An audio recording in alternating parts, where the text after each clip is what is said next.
I am kneeling in the Andean highlands about 600 years ago, and a surgeon is about to cut a hole in a living person's skull. No anesthetic that we can identify, no antibiotics, no germ theory for another 4 centuries, and the patient is going to get up and walk away. I have spent my career reading this moment off of bone. Today I get to watch it happen. And what I want you to understand before we start is that nothing about it is luck. Everything I'm going to tell you comes from published archaeology. I am also going to show you exactly where the evidence stops and the guessing starts. Because the guessing turns out to be the most interesting part of the whole story.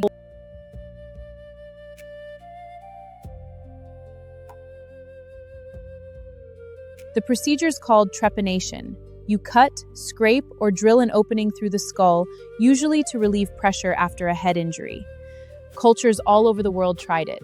In the Andes, they got very good at it. And we can prove that, because bone heals. When a person survives an opening in the skull, the edge of that hole grows smooth and rounded over the following months and years. When they die on the table, the edge stays sharp. You can hold a skull in your hands and know which one happened. So researchers counted. Across Inca-era sites, the survival rate runs between roughly 75 and 83%, and at some sites it approaches 90. In the earliest Paracas skulls, 1,000 years before, it sat around 40. That climb over centuries is the signature of people learning. Here is the number that should stop you. During the American Civil War, 400 years later, surgeons opening a skull lost roughly half their patients. Half. The Andes were beating that centuries earlier, at altitude, with no microscope and no idea that germs existed. Which brings us to the question I get asked every single time I put one of these skulls in someone's hands. What about the pain?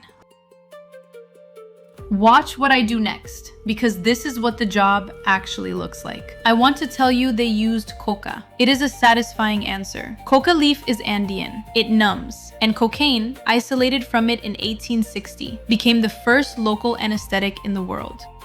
But I would be making it up. There is no record that coca was used as a surgical anesthetic in the Andes. None. The pre-Inca Andes had no writing system, and the Spanish chroniclers who arrived later wrote about the surgery, not about the painkiller. The claim you have heard 100 times is a modern guess wearing a lab coat.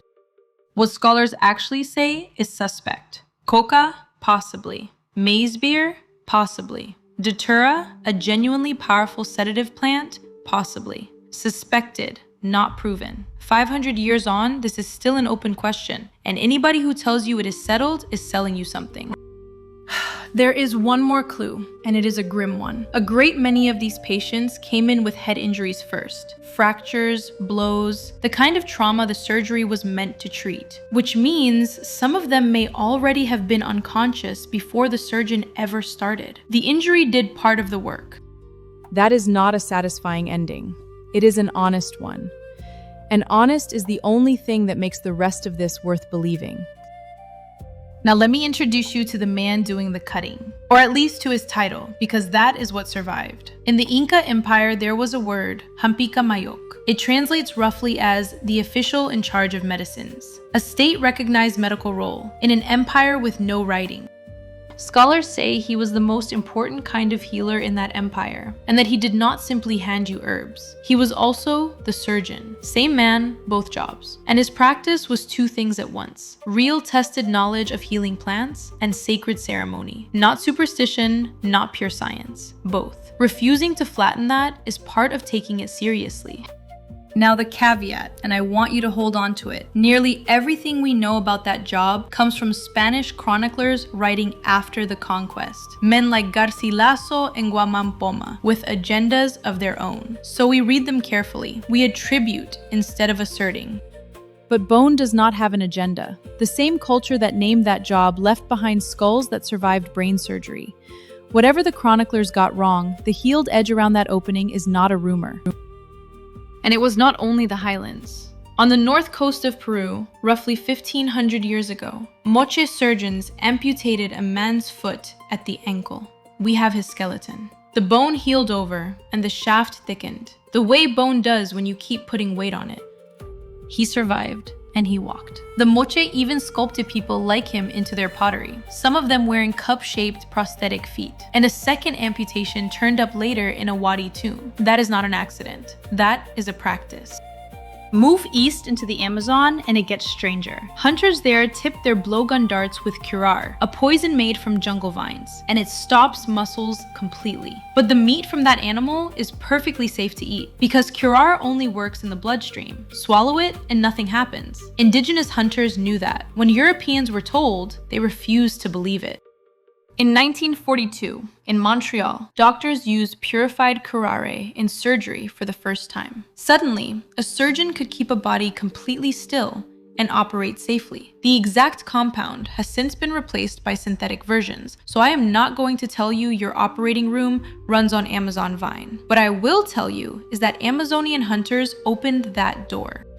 Which brings me to the line I would like to retire. 80% of our medicine comes from the rainforest. It is not true, and the real story is better. That 80% figure is the share of plant-derived drugs whose modern medical use matches how indigenous people were already using the plant. Their knowledge did not supply the pharmacy. It told science where to look.